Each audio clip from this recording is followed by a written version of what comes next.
Salatullah, salamullah. Bismillahirrahmanirrahim. Assalamualaikum warahmatullahi wabarakatuh.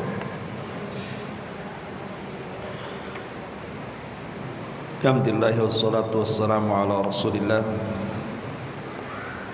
wa ala alihi wa sahbihi wa mawalah wa la hawla wa la quwata illa billahi wa ba'd. Alhamdulillah, segala puja dan puji hanya milik Allah subhanahu wa ta'ala. Salat dan juga salam kita hadiahkan kepada Rasul kita Nabi besar Muhammad sallallahu alaihi wa ala alihi wasallam. Melanjutkan kajian kita masih membahas 175 jalan menuju surga, dan kita masih bicara tentang sifat-sifat surga.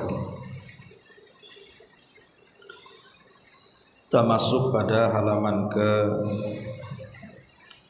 32, nyanyian para bidadari di surga dan juga musik mereka.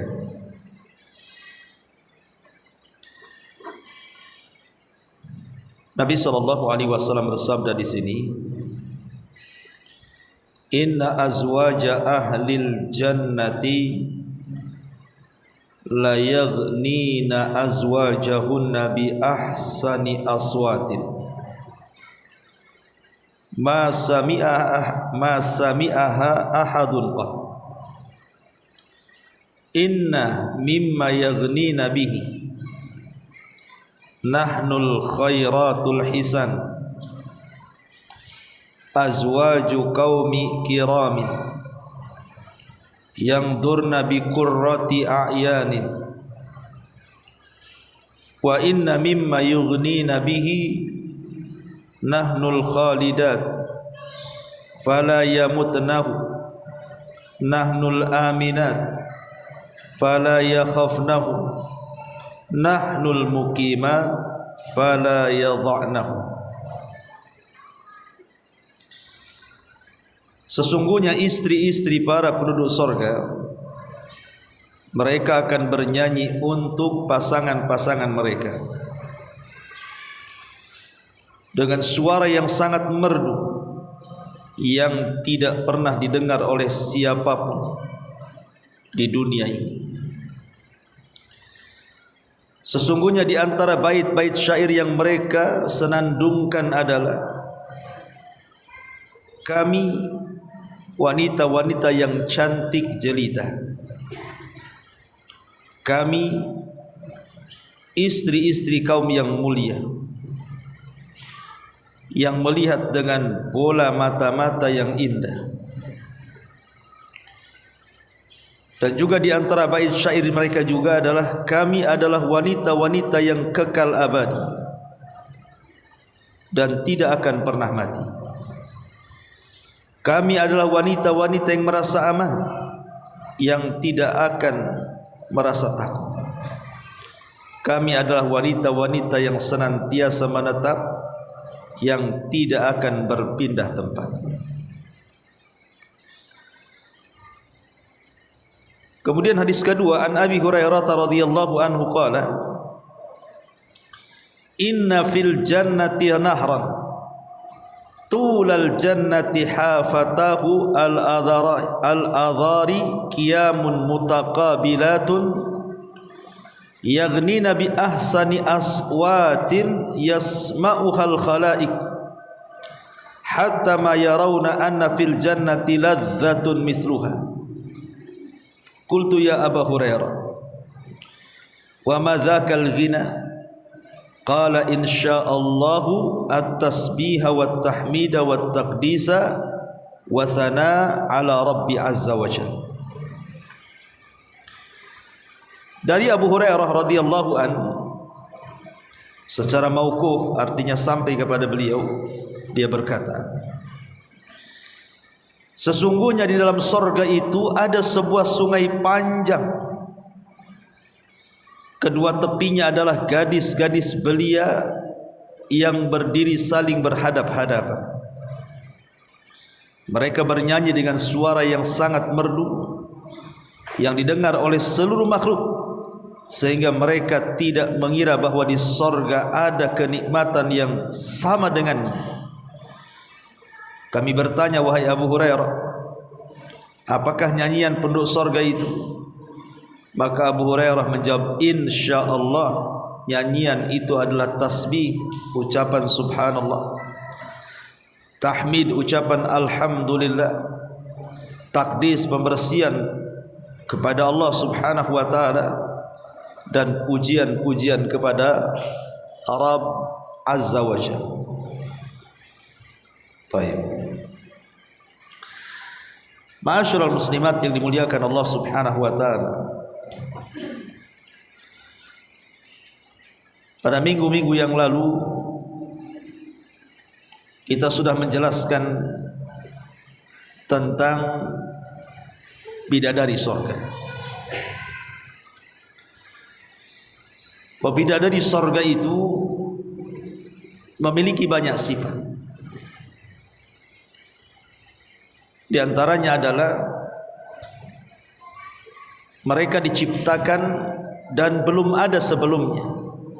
Artinya di dunia belum ada bidadari, karena mereka diciptakan di sorga dan diciptakan langsung dewasa.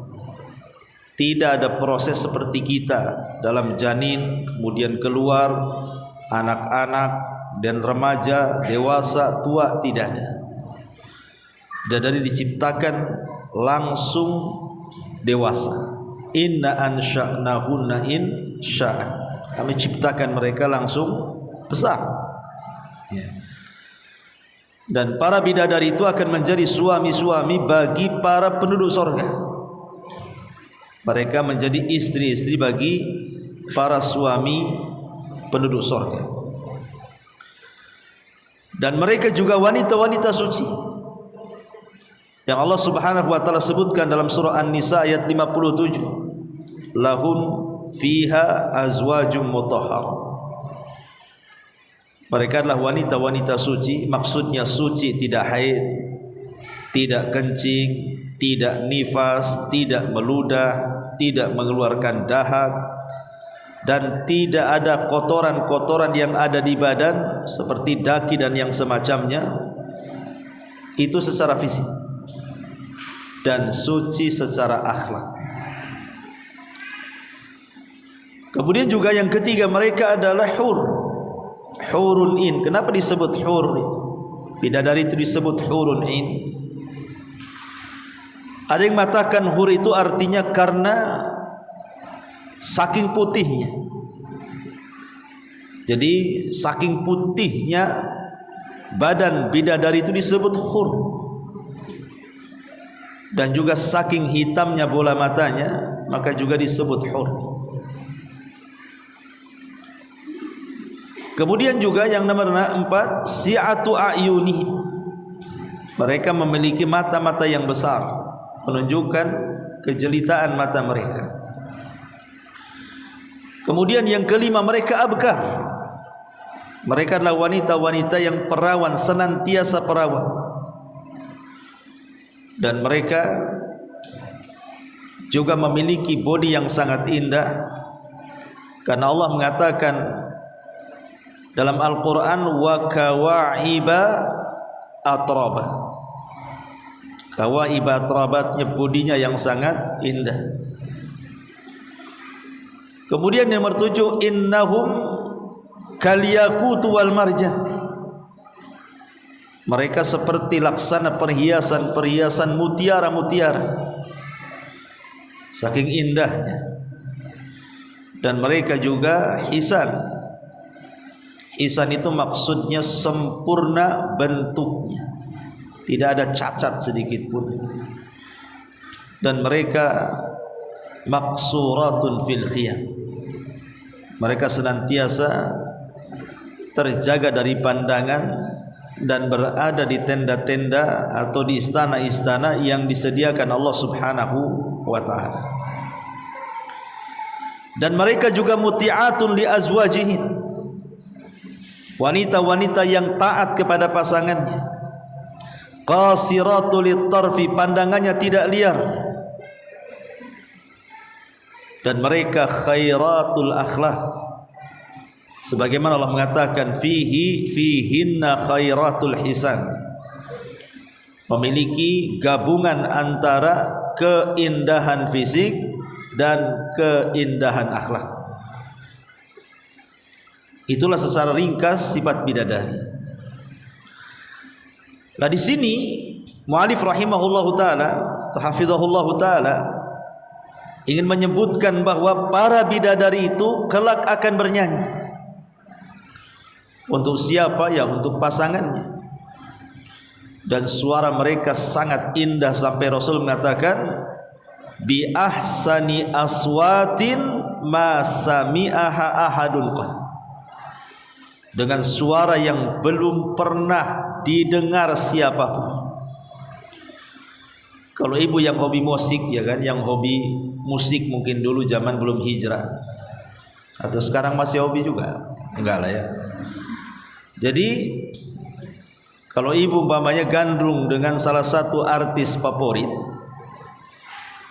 kadang-kadang diulang-ulang tuh kita ini mendengar lagu dia itu. Sudah habis diulang lagi, karena merasa nikmat gitu ya dengan lagu yang dikumandangkan dengan iringan musik yang kemudian menambah citra nikmatnya itu di dunia tuh. Tetapi seindah-indahnya suara artis dunia tidak seindah suara artis bidadari, gitu maksudnya. Suaranya belum pernah didengar sama sekali. Kalau bidadari sorga itu seindah ini, maka ibu ya lebih indah lagi kan, ibu ratunya di situ. Mungkin sekarang kalau suruh nyanyi falas mungkin ya. Jangankan orang, burung aja lari, disangka diusir gitu ya. Tapi di sorga nanti suara ibu tentu akan indah, bahkan lebih indah dibandingkan bidadari. Bidadari aja seindah ini, apalagi ibu yang masuk sorga. Yang menarik adalah bait-bait syairnya di sini. Di antara bait-bait syair yang dikumandangkan bidadari ini, nahnul khairatul hisan, kami adalah wanita-wanita yang cantik. Wanita-wanita khairat artinya wanita-wanita yang baik. Hisan itu artinya yang cantik jelita. Jadi mereka adalah bidadari itu wanita baik-baik dan wanita cantik-cantik. Di dunia bu, kadang nampak orang cantik tapi akhlaknya pula tak baik, orang tak suka. Betapa banyak suami-suami yang menceraikan istrinya padahal cantik tuh istrinya. Dibandingkan tetangga-tetangganya, istri dia paling cantik kan begitu. Tapi kenapa kemudian sampai diceraikan suaminya? Ternyata karena tidak baik akhlaknya. Tapi sebaliknya, istrinya tak bagus pula mukanya, biasa-biasa saja, datar lah kan gitu. Tapi baik pula akhlaknya, sampai mati dia sama suaminya. Artinya bahwa terkadang kecantikan itu belum tentu menyumbangkan kebahagiaan. Ya, memang kecantikan itu bagian daripada kebahagiaan, tapi belum tentu segalanya. Berapa banyak wanita-wanita cantik kemudian dianggap jelek, jahat karena akhlaknya tidak baik. Lah, bidadari sorga itu menggabungkan kecantikan dan akhlak. Sudah cantik, akhlaknya cantik pula. Itu namanya cantik kuadrat. Di dunia ini sudah jelek, akhlaknya jelek lagi, itu jelek kuadrat. Jelek mukanya, jelek pula akhlaknya. Tapi bidadari ini sudah cantik-cantik pula akhlaknya. Minimalnya bu, kalaupun paras ibu tidak seperti bidadari, akhlaknya lah ya. Akhlaknya yang baik ya, karena akhlak itu yang menyempurnakan kecantikan. Itulah yang dikatakan bidadari, nahnul khairatul hisan. Kami ini wanita-wanita baik, baik secara akhlak atau baik secara penampilan. Karena wanita bidadari itu tidak pernah menyakiti suaminya. Kemudian azwaju qaumi kiramin, kami adalah istri-istri kaum-kaum yang mulia, yang durna bi qurrati a'yanin, yang melihat dengan bola-bola mata yang indah. Artinya bidadari itu mereka tidak liar pandangannya kecuali kepada suaminya saja. Kalau istri-istri dunia masih liar kan. Contoh umpamanya di zaman sahabat, ada seorang sahabat namanya Hasan ibn Thabit. Hasan ibn Thabit. Hasan ibn Thabit ini bu, dia orang soleh karena dia adalah juru bicara Nabi, jubir, juru bicara Nabi, pandai menguasai banyak bahasa. Dan Hasan ibn Thabit ini dari penampilan kurang menarik. Dia hitam, pendek gitu ya.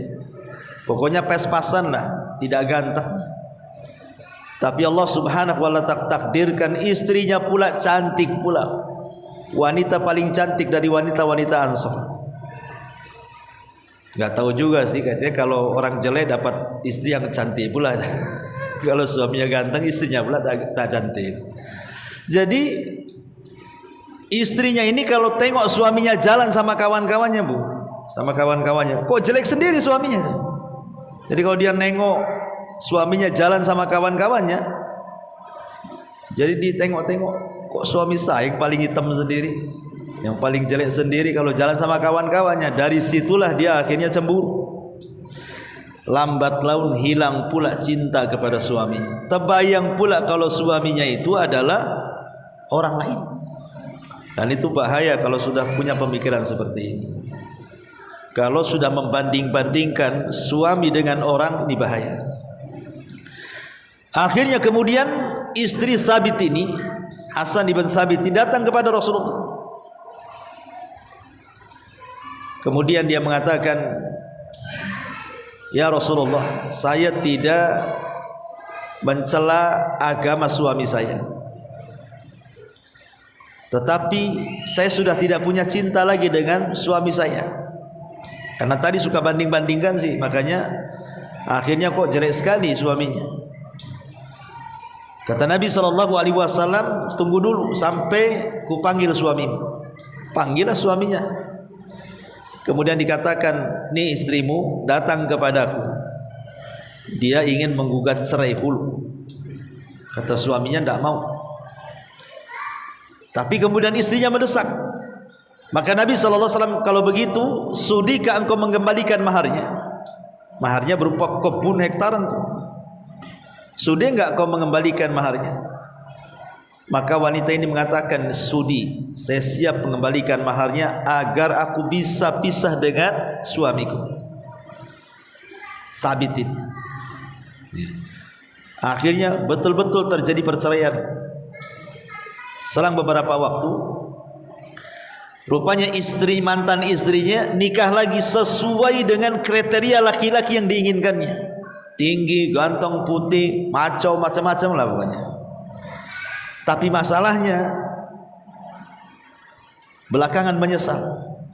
Kenapa? Karena bermasalah urusan ranjang.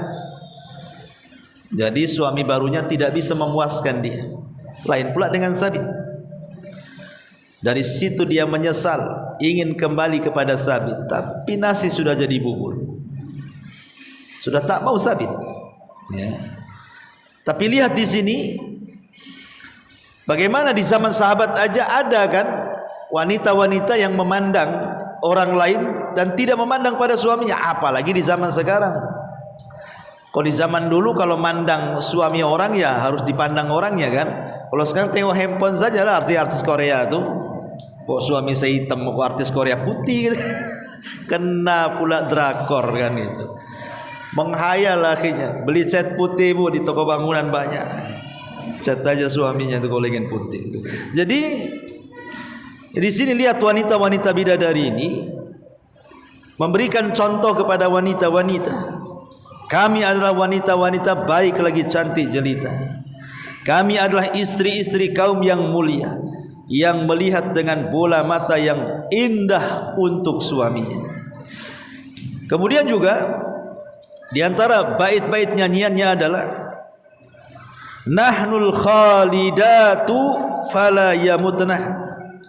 Kami adalah wanita-wanita yang kekal abadi, kekal kecantikannya, kekal kesehatannya, kekal segala-galanya, kemolekannya, keindahannya, tubuhnya, semua kekal.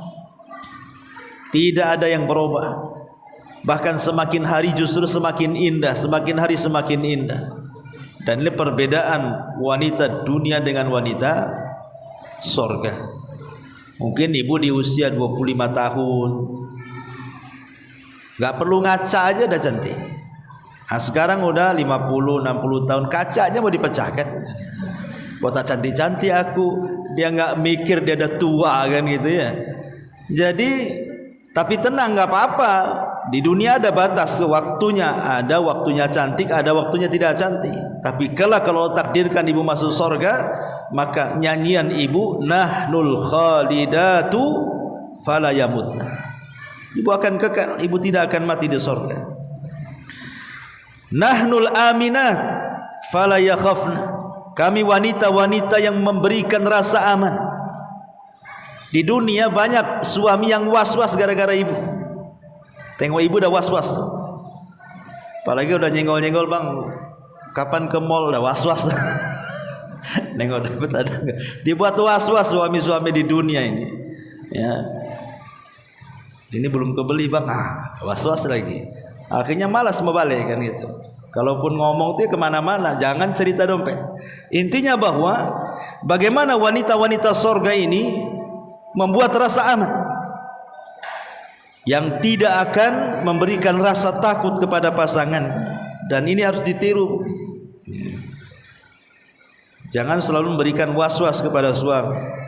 Kemudian nahnul muqimat fala yadhana. Kami adalah wanita-wanita yang menetap, artinya mukim, tidak kemana-mana. Tidak kemana-mana. Karena banyak wanita-wanita sorga ini, terutama wanita karir kadang-kadang kan, wanita bekerja di luar rumah. Kadang suami lebih dulu datang dibandingkan istrinya. Karena suaminya mungkin bukan pekerja kayak pekerja resmi pemerintah atau PT atau apa yang ada waktu jam pergi jam pulangnya kan. Mungkin suaminya ojek atau apalah yang bebas gitu. Apa nggak pusing tuh suaminya? Lapar istri belum pulang. Ya. Nanti nunggu istri udah pulang, dia pula capek tahu masak, ujung-ujungnya COD, bu. Lah kan ini bagaimana wanita-wanita bidadari ini, mereka memang menantikan dalam rumahnya. Bahkan di dalam hadis Abu Hurairah radhiyallahu an, di sini dikatakan yaghnina bi ahsani aswatin yasma'uhal khalaiq. Dalam hadis Abu Hurairah radhiyallahu an, di mana gadis-gadis itu mereka memiliki suara yang sangat merdu yang didengar seluruh makhluk, sehingga mereka mengira bahwa di sorga ada kenikmatan yang sama dengannya. Masyaallah muslimat yang dimuliakan Allah Azza wa Jalla, di dunia kalau ingin jadi artis itu harus latihan. Kadang-kadang dari kecil dia latihan padu suara itu. Kadang-kadang berteriak-teriak pula di kamar mandi itu, biar suaranya panjang, suaranya indah. Ada sekolahnya lagi kan. Susah jadi artis itu. Tapi lihat di sorga itu ibu sudah jadi artis sendiri. Masuk aja suaranya udah berubah tuh. Yang bisu aja bisa bicara, apalagi yang bicara makin indah lah bicaranya. Ini diantara nyanyian-nyanyian penduduk sorga. Kemudian yang nomor 16, pembahasan tentang syahwat penduduk sorga dan hubungan intim mereka. Allah Subhanahu wa taala berfirman dalam surah Yasin ayat 55 sampai 56, inna ashabal jannah al-yawma fi syughulin faqihun hum wa azwajuhum fi dilalin 'alal ara'iq muttaqi'un. Sesungguhnya penghuni sorga pada hari itu bersenang-senang dalam kesibukan mereka. Mereka dan istri-istri mereka berada dalam tempat yang teduh, bertelekan di atas dipan-dipannya. Ibnu Katsir ketika mentafsirkan kalimat fi syughulin faqihun, yaitu mereka disibukkan oleh keperawanan, maksudnya melakukan hubungan suami istri. Dia meriwayatkan dari Ibnu Mas'ud, Ibnu Abbas dan para ulama tafsir yang lainnya. Kemudian Rasulullah SAW bersabda ketika mensifati kebahagiaan orang-orang mukmin di sorga, "Walladzi nafsi biyadi, inna ahadakum la yu'ta quwwatu mi'ati rajulin fil mat'am wal mashrab wasyahwati wal jima." Sesungguhnya salah seorang di antara mereka akan dianugerahkan kekuatan 100 orang, baik dalam makanan, baik dalam minuman, baik dalam syahwat, baik dalam melakukan hubungan. Jadi penduduk surga itu diberikan kekuatan untuk melakukan hubungan dan menyalurkan syahwat, baik makannya, baik minumnya, baik mainnya, baik syahwatnya, pokoknya semuanya. Bukan hubungan intim saja, semuanya. Ya. Ibu kadang-kadang kan di dunia, Bu, ibu sudah kenyang, kemudian tiba-tiba datang makanan kesukaan ibu, akanlah makanan yang paling lezat. Gak selera juga orang kalau udah kenyang tuh. Mau makan gimana gak masuk. Ya.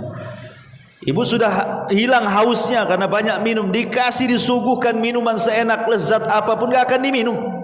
Paling sikit-sikit aja. Rasa-rasa lah kan bahasa kita. Kenapa? Karena kekuatan syahwat makan minum itu kan terbatas di dunia. Seberapalah ibu makan kan?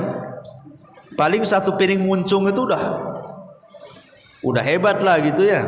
Tapi di sorga itu rasanya tidak pernah kenyang.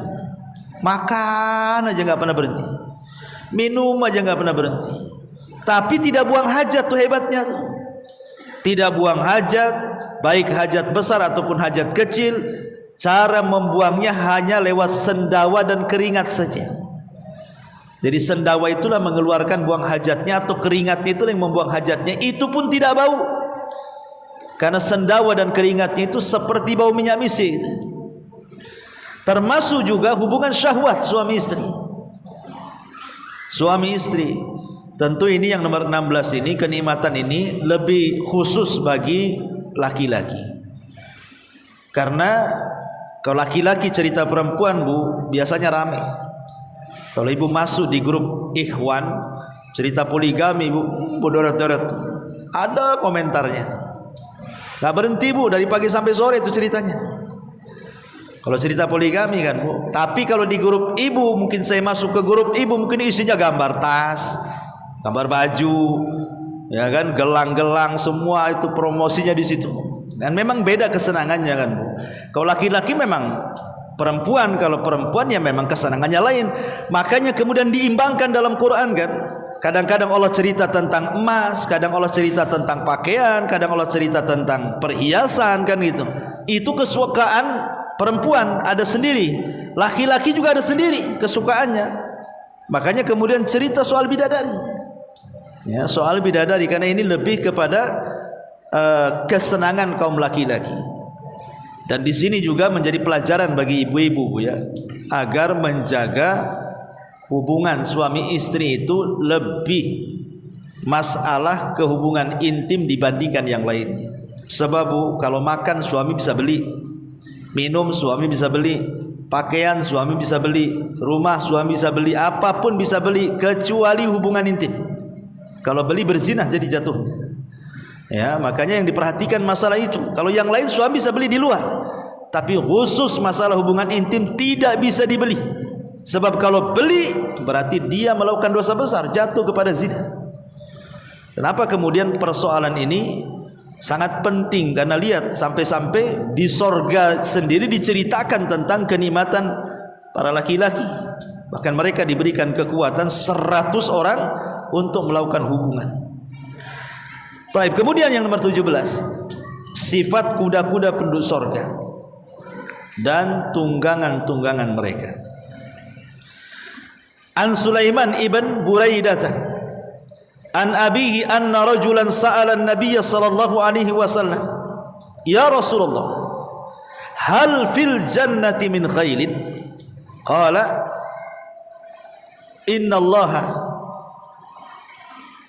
adkhalaka al-jannah in adkhalaqallahul jannata, mungkin begitu ya, fala tasha an tuhmala fiha ala farasin min yaqutatin hamra yatiru bika fil jannah haitsu syi'ta illa kana qala wa sa'alahu rajulun faqala ya Rasulullah hal fil jannati min ibilin qala falam yakul lahu mithla ma qala li sahibihi qala iyudkhilkallahul jannata yakun laka fiha mashtahat nafsuka wa ladzat ayunuka atau ainuka.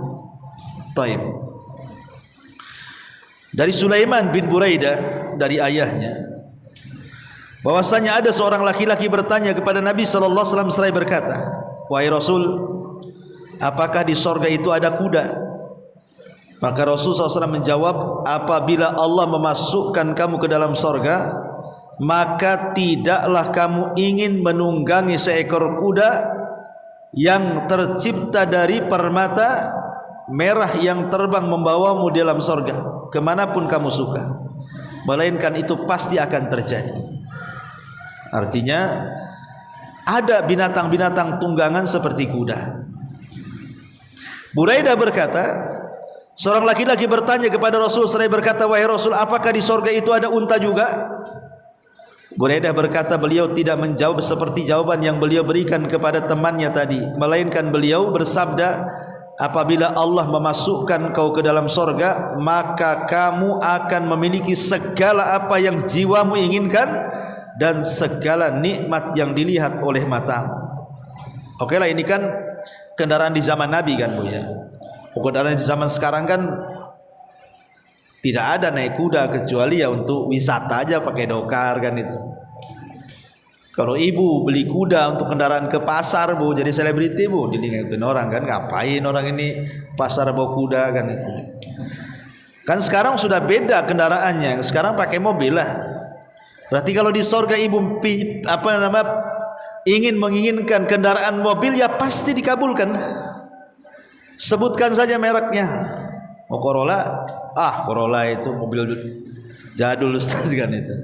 Ya yang bagus lah, yang merek-merek apa kan mesti dikabulkan loh, nggak mungkin tidak, karena bahasa yang terakhir umum. Ya, bahasa yang terakhir kan umum tuh. Nabi SAW mengatakan bahwa apapun yang kau inginkan, kata Rasulullah, maka pasti dikabulkan. Apapun yang diinginkan. Ibu mau apa? Mau tosa? Ada di surga, minta tosa. Atau ibu tahu tosa? Itu beca motor yang roda 3. Tosa. Ya, biar ke pasar kan banyak belanjaannya di belakang. Taib. Jadi intinya bahwa sifat kuda-kuda penduduk sorga, tunggangan-tunggangan mereka semua akan dikabulkan. Termasuk juga di sini hadis Abi Ayyub. Qala atan Nabiy sallallahu alaihi wasallam a'rabiyyun faqala ya Rasulullah inni uhibbul khayla fi afil jannati khailun. Alhamdulillah. Nabi sallallahu alaihi wasallam ditanya oleh Abi Ayyub, wahai Rasul, sesungguhnya aku menyukai kuda nih. Apakah dalam sorga itu ada kuda? Maka Rasul mengatakan, in udkhiltal jannah utita bi farasin min yaqutatin lahu janahani fahumilta alaihi thumma tara bika haitsu syi'ta. Apabila kamu dimasukkan ke dalam sorga, maka kamu akan diberikan seekor kuda yang tercipta dari permata yang memiliki 2 sayap, sehingga kamu akan dinaikkan di atasnya lalu diterbangkan kemanapun kamu suka. Ya, bayangkan terbang kemana ibu suka. Kalau di dunia ya harus beli tiket pesawat lah baru bisa terbang. Taib. Dan yang terakhir ini bicara soal kenikmatan tertinggi di sorga, karena setelah ini baru masuk kepada pembahasan penetapan bahwa penghuni sorga akan melihat Allah, dan itu merupakan kenikmatan yang paling afdol yang ada di sorga. Inilah puncak dari seluruh kenikmatan. Puncak dari seluruh kenikmatan adalah ru'yatullahi azza wa jalla. Ibu dan saya dan yang lainnya kalau takdirkan masuk ke dalam sorga, maka kita akan memandang wajah Allah subhanahu wa ta'ala. Ma'asyiral muslimat yang dimuliakan Allah subhanahu wa ta'ala, kita tahu bahwa istana-istana yang ada di sorga itu memiliki 4 pintu. Lahu arba'ata abwab, dari semua arah. Jadi istana sorga itu memiliki 4 pintu dari semua arah. Lah dari pintu-pintu itu datang para malaikat untuk mengucapkan salam setiap waktu kepada penduduknya. Sampai satu hari Allah subhanahu wa ta'ala akan membuat undangan.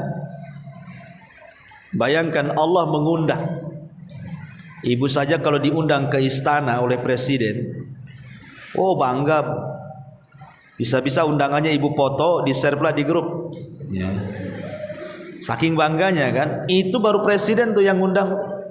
Apalagi Raja Salman yang undang, makin lagi kan, banggalah kita. Ini yang ngundang Allah, Bu. Allah ngundang kita untuk berkumpul di satu tempat.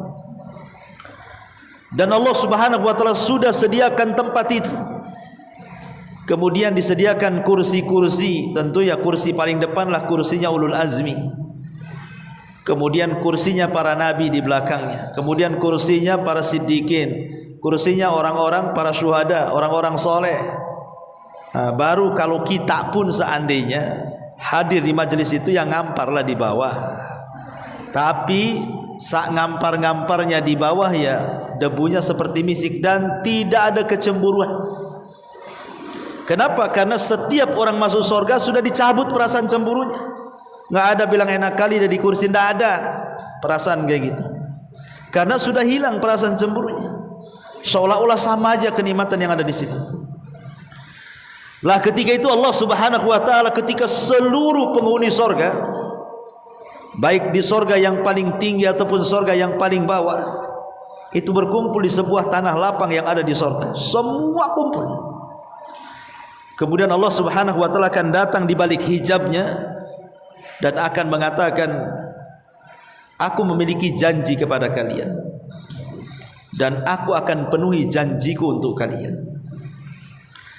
Kemudian Allah subhanahu wa ta'ala mengatakan, saluni ma syi'tum, mintalah sesuka kalian. Fahadha yaumun mazid, ini hari tambahan nikmat untuk kalian. Maka seluruh penduduk surga mengatakan, ya Rabb, alam tubayyid wujuhana wa tudkhilana al-jannah wa tubaiduna ainan nar. Ya Rabb, bukankah engkau sudah memutihkan wajah kami, memasukkan kami ke surga, mengeluarkan kami dari neraka? Itu sudah cukup ya Rabb. Dengan kenikmatan yang tidak pernah dilihat mata, didengar telinga, terlintas pun tidak, kami akan mendapatkan kenikmatan senikmat ini. Cukup ya Rabb. Saking kebingungannya, mereka tidak sanggup menjawab untuk meminta sesuatu kepada Allah. Padahal Allah sudah menawarkan tuh, saluni ma syi'tum, minta-minta. Apalagi yang kurang di surga itu? Kalau di dunia ibu sebut semua lah. Apa yang kurang di rumah, Bu? Semua, Ustaz. Semua. Kalau bisa rumah-rumahnya pindah ke Sukajadi sekalian.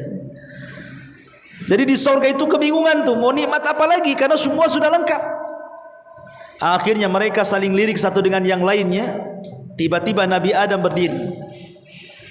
Kemudian kata Adam alaihi salatu wassalam, mintalah kepada Rabb kalian akan keredhoannya. Minta keredhoan Allah, agar kalian tidak diusir dari sorga sebagaimana aku diusir dari sorga, kata Adam. Minta keredhoannya.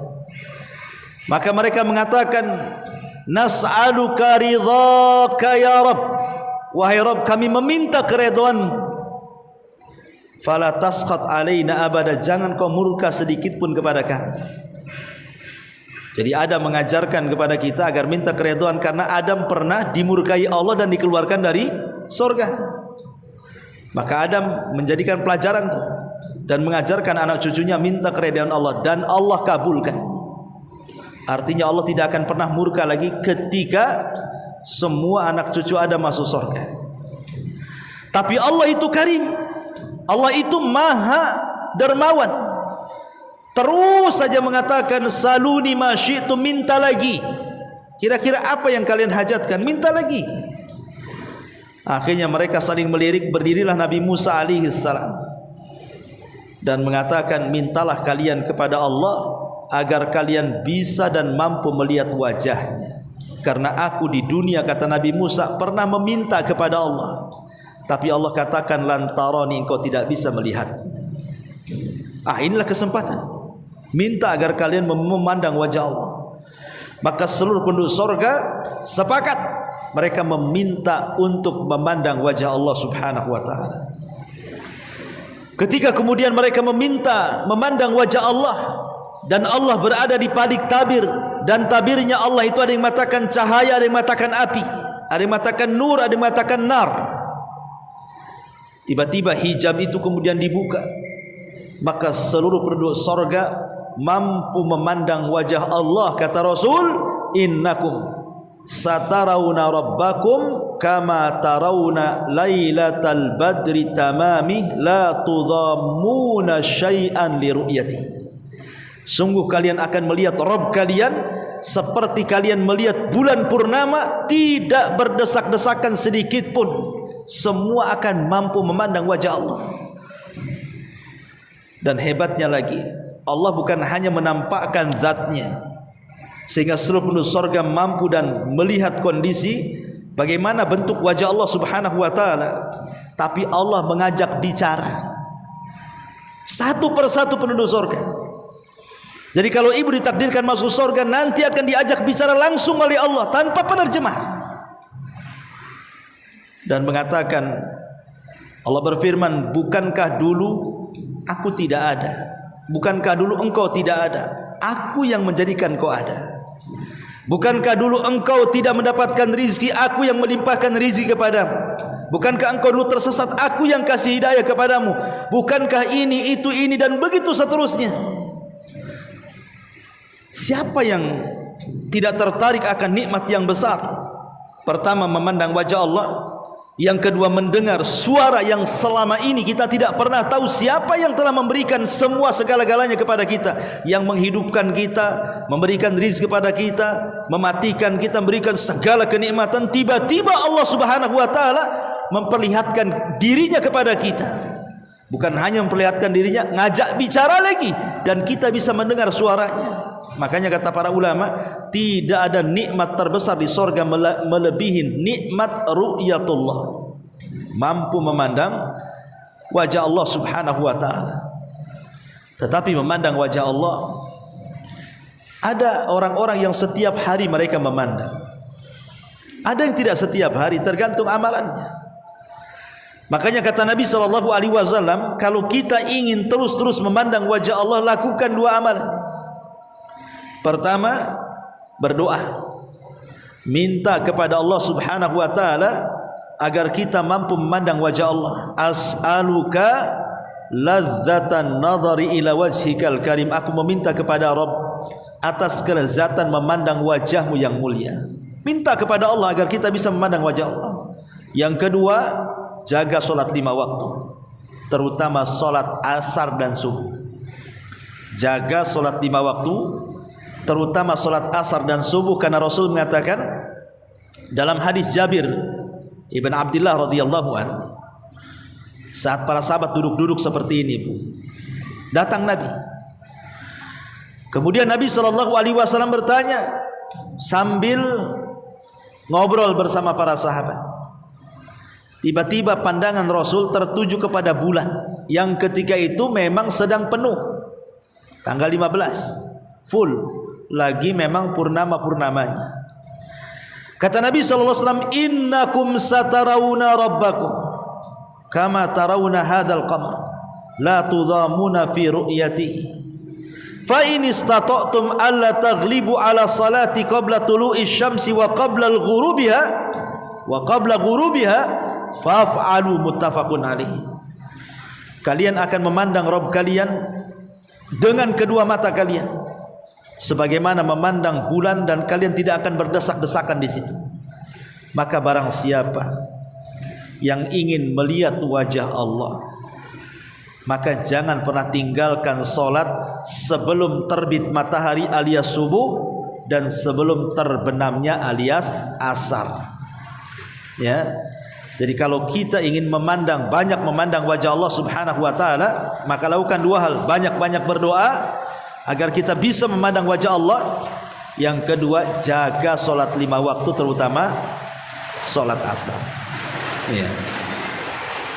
Wallahu a'lam. Lama-lama nggak dengar nih, sudah mulai suaranya berisik. Ya, saya kira itu saja untuk temanya. Insyaallah kita nanti masuk pada inti pembahasan kitab ini. Saya kira tidak ada pertanyaan. Ada pertanyaan? Nggak dengar kayaknya ya, nggak usah lah, karena suaranya makin berisik juga. Subhanallah bihamdika, asyhadu an la ilaha illa anta, astaghfiruka wa atubu ilaik.